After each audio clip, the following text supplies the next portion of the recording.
tarde, amigos. Aqui eu falo Matheus Tiburcio, do canal Cicetnon. Olha, o pessoal me pediu para ver, né, que eu não tinha visto ainda, esse canal Inteligentista. Ele é um canal, ele é um doutor em física, certo?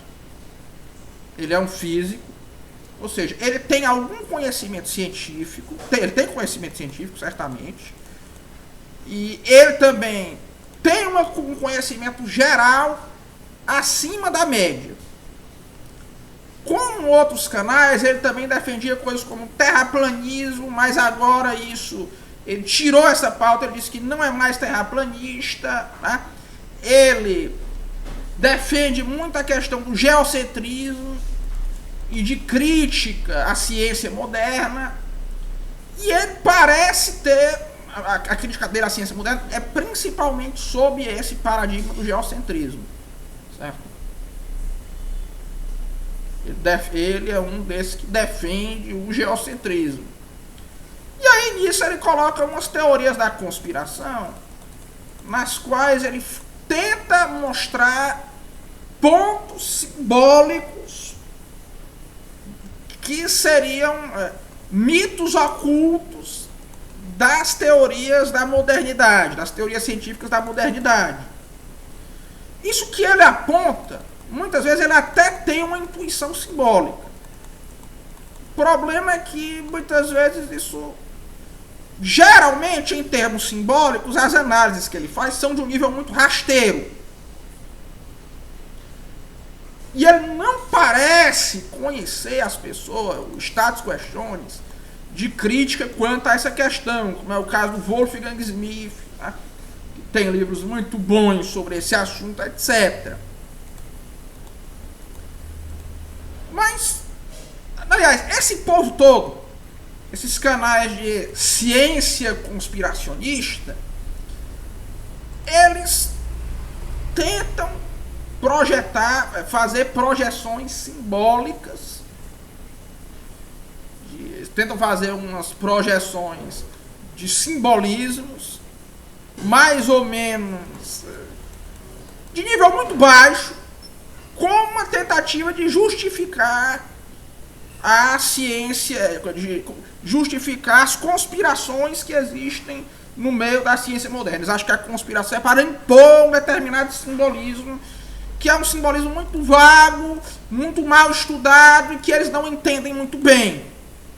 Típico que a análise simbólica protestante é um negócio muito falho e muito forçado. Certo? Desse pessoal aí, o único que entende de simbolismo, ao meu ver, é o Jason Rosa. Né? Que assim, esse pessoal, você vê que ele fala do assunto, mas ele não parece. Pode ter algum vídeo que eu não vi. Mas ele não parece estar ciente de toda a história, né? Quem foi Marcílio Fitino, Pico della Mirandola. Se ele tiver algum vídeo no qual ele fala disso, envie-me. Eu gostaria de ver. Certo? Mas as análises simbólicas que ele faz, e principalmente o contexto histórico que ele dá, parece-me ser algo que tem fonte, ele tem alguma bibliografia, de fato, mas a síntese é uma coisa fajuta. O perdão da palavra. E eu vou citar um exemplo, certo? Ele é desse pessoal que tem um problema a mais em relação a esses outros que eu falei, porque ele é desses que acham que a igreja, é desses protestantes que acham que a igreja católica e os jesuítas são o mal do mundo, certo? Aí, para construir essa meta-história protestante maluca, ele tenta mostrar que a igreja católica é a responsável pelos vícios da ciência moderna. E nisso, ele chega ao extremo de querer dizer que o heliocentrismo foi um plano católico contra o protestantismo.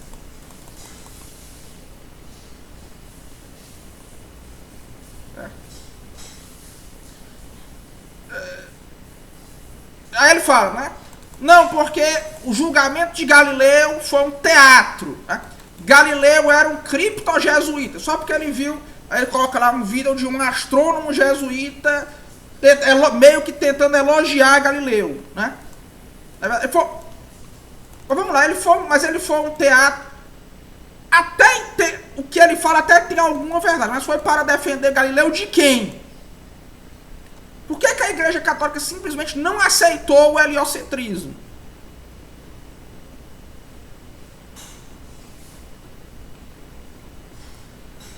Aí ele tem que ignorar muita coisa, como que, por exemplo, embora os assim chamados protestantes magisteriais tenham condenado de fato o heliocentrismo, mesmo assim o heliocentrismo e outras ideias da ciência moderna difundiram-se maciçamente no mundo protestante.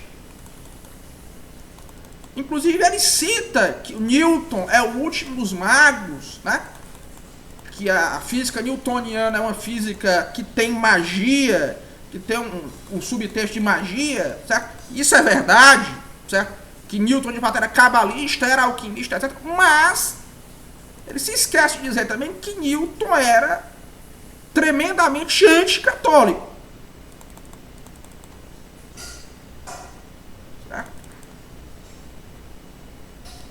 Que acreditava, inclusive, que o Papa era o anticristo. E que ele se enquadra dentro desse contexto de esoterismo protestante. E ocultismo protestante.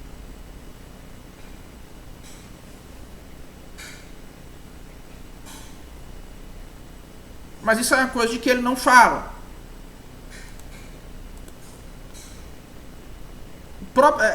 O próprio Kepler, era outro que ele mencionou também, era outro protestante. Né?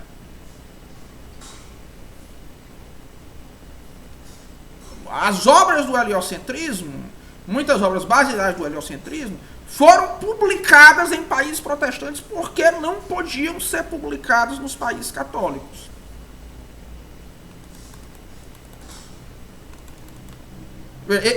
Isso que eu estou falando, eu não considero que seja algo abonador para o catolicismo, certo?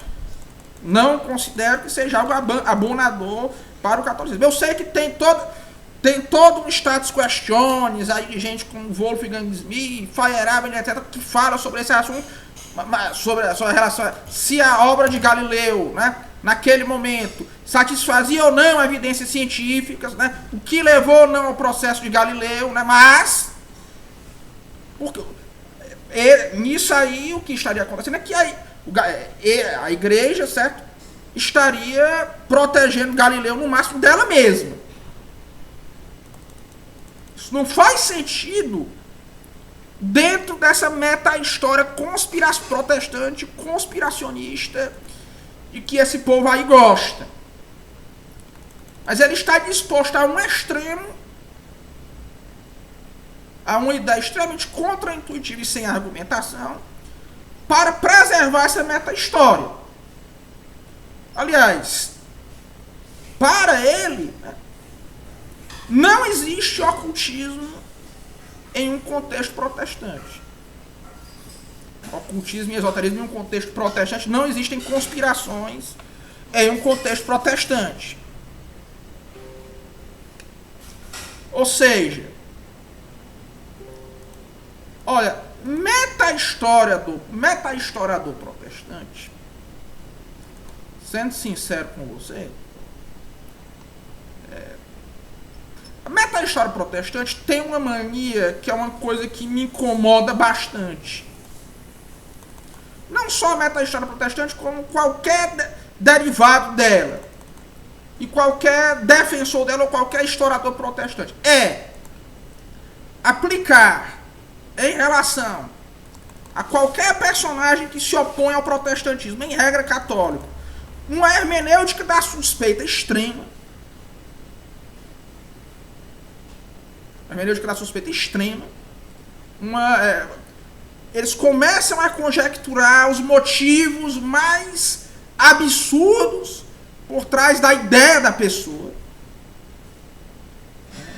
Começa a conjecturar motivos, razões ocultas que vão desde as razões de motivos econômicos a motivos completamente, digamos assim, absurdos, né?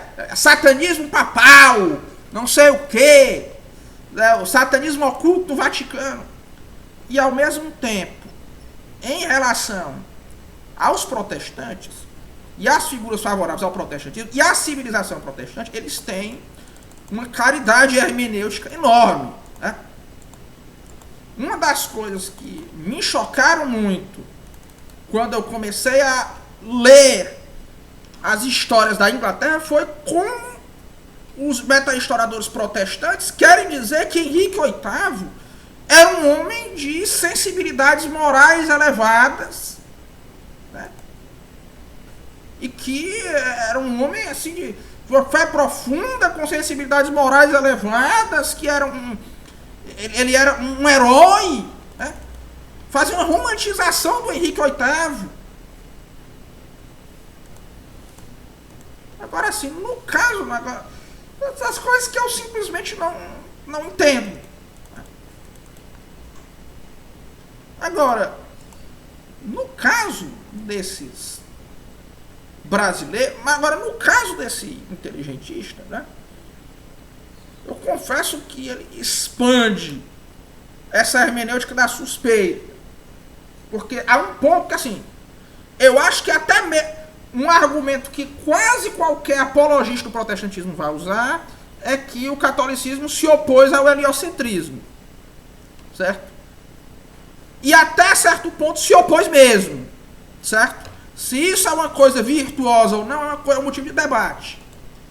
Mas ele vai defender uma coisa tão contraintuitiva assim, certo? Com base em poucos argumentos, para, ignorando muita coisa, ter um viés de confirmação que é absurdo, para esculachar o catolicismo.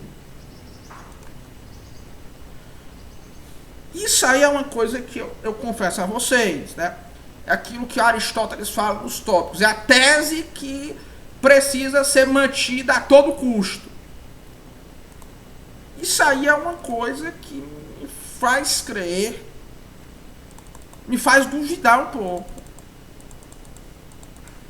da boa fé desse sujeito. Ele é uma pessoa de fala mansa, etc. Parece uma pessoa muito gentil, né? Mas isso é o tipo de coisa que assim eu não consigo.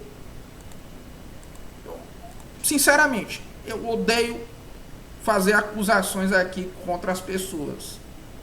Isso é algo que eu não consigo conceber de uma pessoa que parece ser informada. Como é o caso dele, parece ter alguma informação. Então, é fundamentalmente isso. Um forte abraço a todos e até logo.